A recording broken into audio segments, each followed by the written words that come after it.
வணக்கம் நண்பர்களே. இது உங்கள் பிரேக் டைம் பிரெயின்ஸ்ட்ரோம். இன்று நாம் பார்ப்பது தமிழர்களின் பொற்காலத்தை எடுத்துக்காட்டும் தஞ்சாவூர் பெரிய கோவில். இந்த கோவில் சோழ பேரரசர் ராஜராஜ சோழனால் கட்டப்பட்டது. முழுக்க முழுக்க கிரானைட் கல்லால் கட்டப்பட்டிருக்கும் இந்த ஆலயம் 1000 ஆண்டுகளுக்கும் மேலாக நிலைத்து நிற்கிறது. முக்கிய விமானம், அதாவது கோபுரம், 216 அடி உயரம். ஆனால் விசித்திரமாய் என்ன தெரியுமா? இது போலி விஞ்ஞானமில்ல. பகல் 12 மணிக்கு அந்த விமானத்தின் நிழல் தரையில் விழுவதில்லை. இந்த கோவிலின் நந்தி சிலை ஒரு பாறைக்கல்லால் செய்யப்பட்டது. எடை 20 டன். இது எப்படி கொண்டு வந்தார்கள்?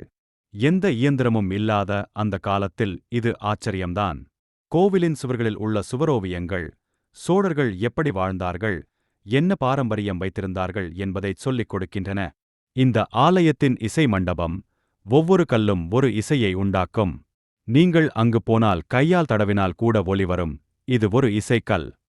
பெரிய கோவில் இன்று யுனெஸ்கோ உலக பாரம்பரிய தளமாக அறிவிக்கப்பட்டுள்ளது.